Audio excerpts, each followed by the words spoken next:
We have seen the financial motivation in the previous video, and as I said, there are two types of motivation, the financial motivation and the non-financial motivation. वित्तीय प्रोत्साहन और गैर वित्तीय प्रोत्साहन, दो प्रकार के प्रोत्साहन होते हैं। उसमें से वित्तीय प्रोत्साहन हम देख चुके हैं फर्स्ट वीडियो में।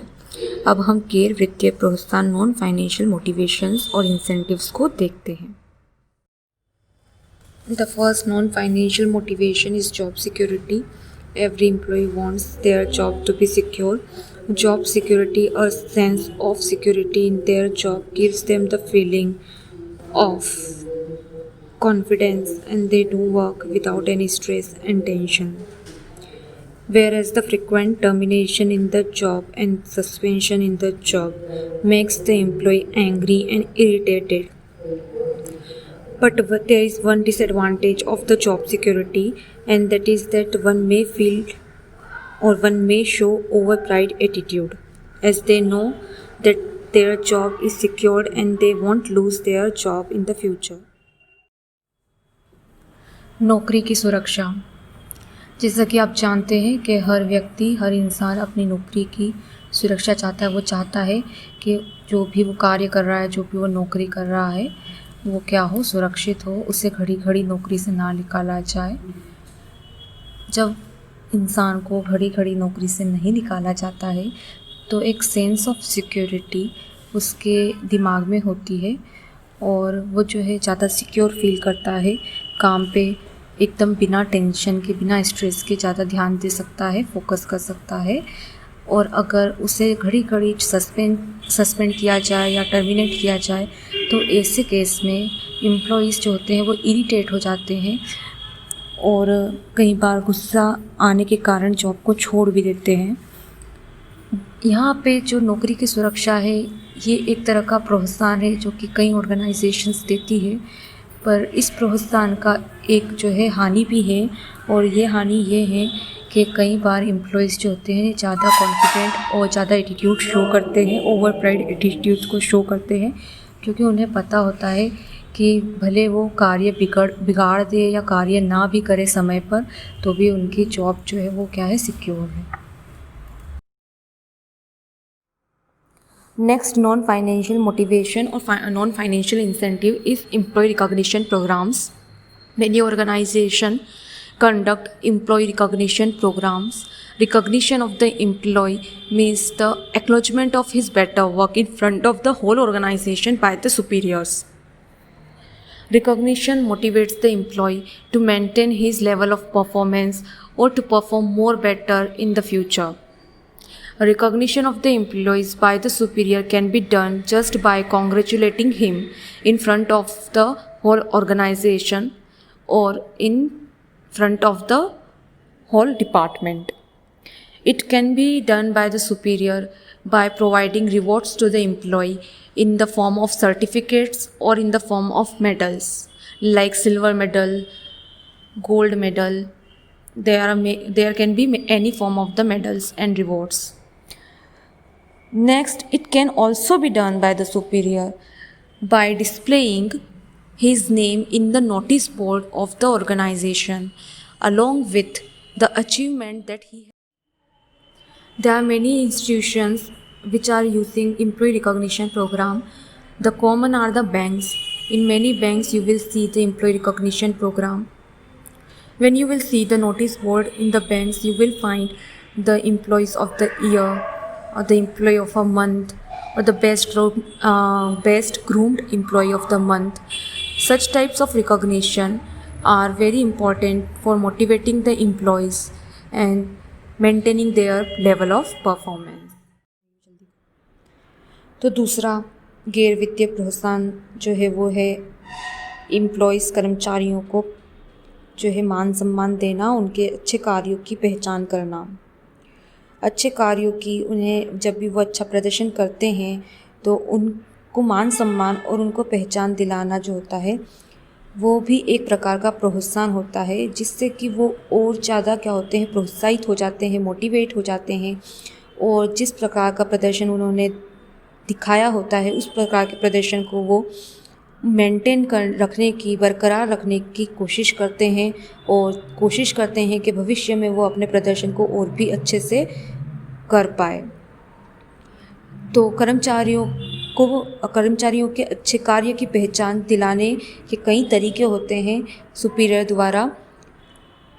चाहे तो उन्हें जो है पूरे संगठन के सामने या संगठन के सभी सदस्यों के सामने उन्हें कॉन्ग्रेट्स किया जाए, उन्हें बधाइयाँ दी जाए उनके अच्छे कार्य के लिए। ये भी एक प्रकार का प्रोत्साहन होगा उनके लिए, जिससे उन्हें पहचान मिलेगी, उन्हें मान सम्मान मिलेगा। दूसरा जो है, उनका जो कार्य जो उन्होंने किया है उसके लिए उन्हें रिवॉर्ड दिए जाए, उन्हें बोनस दिया जाए। अब रिवॉर्ड जो होते हैं, पुरस्कार जो हो सकते हैं, वो किसी भी तरीके से दिए जा सकते हैं। चाहे तो उन्हें मेडल दिया जाए, गिफ्ट्स दी जाए या सर्टिफिकेट, प्रमाण पत्र दिया जाए अच्छे कार्य के करने के लिए। तीसरा तरीका ये भी हो सकता है, और ये तरीका बहुत कॉमन है आजकल की मोस्ट ऑफ द ऑर्गेनाइजेशंस में, ये तरीका जो है कार्य करता है, चलन में है। इसमें जो है जो भी अच्छा प्रदर्शन करते हैं, इस प्रकार के कर्मचारियों का नाम जो है उनके संस्था के नोटिस बोर्ड में लिख दिया जाता है उनके फ़ोटोग्राफ के साथ, और साथ में उन्होंने क्या अचीव किया है, उन्होंने क्या पाया है और क्या अचीवमेंट है उनकी, उसके बारे में भी नोटिस बोर्ड में लिख दिया जाता है। इससे पूरी संगठन के जो भी सदस्य होते हैं सभी जान जाते हैं कि किस कर्मचारी ने इस महीने में या इस साल में कितना अच्छा प्रदर्शन किया है। The next non-financial incentive or non-financial motivation is employee participation. Participation means participating the employees in the decision-making process by the management. Whenever the management is going to take any decision related to the work which are concerned with the employees, then the employees are invited to participate in such decision. Because the participation of employee will solve many problems which may come in the future during the execution of the work.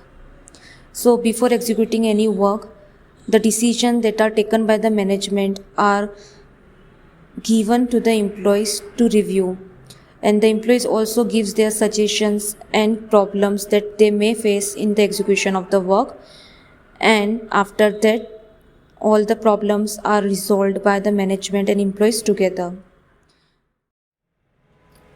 When the management invites the employees in the decision making process and make sure that the employee participate in such decision making process, then it motivates the employee. Here the employees feels that management are considerable and management also taking care of the employees' decision and employees' problems, and they work with more efficiency and more devotion. तो एक गैर वित्तीय प्रोत्साहन जो है वो है कर्मचारियों की भागीदारी। प्रबंध द्वारा कर्मचारियों को जो है आमंत्रित किया जाता है कि वो निर्णय लेने में जो है अपना मत दे, अपना जो है अपनी राय दे, खासकर जब जो निर्णय लिया जा रहा है वो उनके कार्य से संबंधित हो। कोई भी कार्य जो कि कर्मचारी भविष्य में करना चाह रहा है तो उस कार्य में क्या क्या समस्याएं आ सकती है ये सिर्फ कर्मचारी जानते हैं, और जब प्रबंध द्वारा कर्मचारियों को निर्णय लेने में भागीदारी दी जाती है तब कर्मचारी इन सारी समस्याओं को प्रबंध के सामने रख सकते हैं और इन समस्याओं का निराकरण जल्द ही प्रबंध द्वारा और कर्मचारियों द्वारा मिलकर किया जा सकता है। इस प्रकार से कार्य जो होता है और कुशलतापूर्वक होता है और समय पर बिना किसी बाधा के जो है निष्पादित हो सकता है। साथ में जब भी प्रबंध द्वारा कर्मचारियों को निर्णय लेने में आमंत्रित किया जाता है तो कर्मचारियों में एक प्रबंध के प्रति एक अच्छी भावना जागृत होती है। वे सोचते हैं कि प्रबंध जो है वो दयालु है और प्रबंध जो है उनकी समस्याओं को समझता है, इसलिए उन्हें जो है साथ में निर्णय लेने में जो है आमंत्रित कर रहा है, और इससे जो है वो प्रबंध के प्रति और डिवोटेड और लगन से काम करते हैं। The other non-financial incentive is promotion. When an employee get promoted, then he feel more pride and more responsible. because he knows that he is promoted because his performance is better than the other employee in the organization. So he tried to maintain his level of performance and he tries to get more promotion in the future. Promotion means giving the employee a more responsible work with more responsibility, with more authority, and with more accountability, along with a more salary increment in the bonuses and other facilities. एक और गैर वित्तीय प्रोत्साहन होती है पदोन्नति। जब भी किसी कर्मचारी को पदोन्नति मिलती है तो वो बहुत ही प्रोत्साहित महसूस करता है, क्योंकि उसे पता होता है कि पदोन्नति हर किसी को नहीं मिलती है। किसी भी संगठन में पदोन्नति उस व्यक्ति को, उसी कर्मचारी को मिलती है जिसका प्रदर्शन बेहतर होता है दूसरे कर्मचारियों की अपेक्षा। तो इस प्रकार से उसका जो ओहदा होता है, उसका जो स्टेटस होता है, वो दूसरे कर्मचारियों की अपेक्षा ज़्यादा बड़ा होता है और इसलिए वह ज़्यादा प्राइड और ज़्यादा गौरव महसूस करता है। पदोन्नति का अर्थ होता है कि किसी भी कर्मचारियों को एक ऐसा कार्य सौंपना जो कि ज़्यादा जिम्मेदारी वाला हो, ज़्यादा जिसमें अधिकार दिए गए हो और ज़्यादा जवाबदारी वाला वो कार्य हो। साथ में इसके अंदर वेतन, बोनस और दूसरे जो फैसिलिटीज़ होते हैं, दूसरी जो इंसेंटिव्स होते हैं, उसमें भी क्या होता है, इंक्रीमेंट होता है, बढ़ोतरी होती है।